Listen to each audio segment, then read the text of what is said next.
জুলুম অত্যাচারের steam roller যখন দিন দিন বৃদ্ধি হতে লাগলো, আল্লাহ রাব্বুল আলামিন দেখলেন না না মুসলমানদের পিঠ এখন দেওয়ালে ঠেকে গেছে, না না আর সহ্য করা যায় না।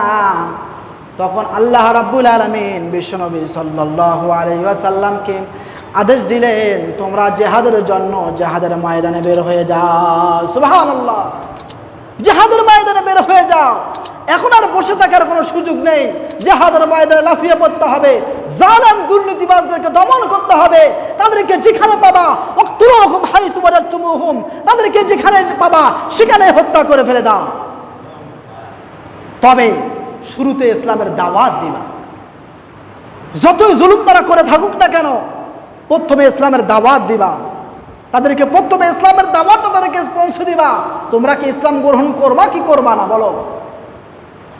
যদি ইসলামের দাওয়াত গ্রহণ করে তাহলে তাদেরকে ছেড়ে দিবা। আর যদি তারা ঘাড় তেরামো করে, তারা যদি ইসলাম কবুল না করে, তখন তাদের সাথে আর কোনো আপোষ চলবে না, তাদের সাথে জিহাদ চলতেই থাকবে। এই জন্যই আল্লাহ তাআলা এই আয়াতের ভিতরে বলছেন, ওয়াকাতিলুহুম হাত্তা লা তাকুনা ফিতনাতুন ওয়া ইয়াকুনাদ দীনু লিল্লাহ। আল্লাহ রাব্বুল আলামিন বলছেন জিহাদ চলবে ততক্ষণ যতক্ষণ ফিতনা দূরীভূত না হবে।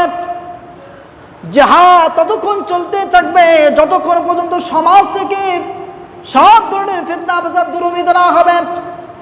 এই জন্য আল্লাহ রাব্বুল আলামিন জিহাদকে ফরজ করে দিয়েছেন। অতএব সমাজের ভিতরে, রাষ্ট্রের ভিতরে যে যেখানে অবস্থান করি না কেন, যেখানেই বাধা বিভক্তি থাকবে, ইসলাম বিরোধী কার্যকলাপ চলবে, সেখানে প্রত্যেকটা মুসলমানকে যার যার অবস্থান থেকে তাদেরকে রুখে দাঁড়াতে হবে। ঠিক কিনা বলে? মুসলমানদেরকে সবসময় রুখে দাঁড়াতে হবে, অন্যায়ের বিরুদ্ধে রুখে দাঁড়াতে হবে।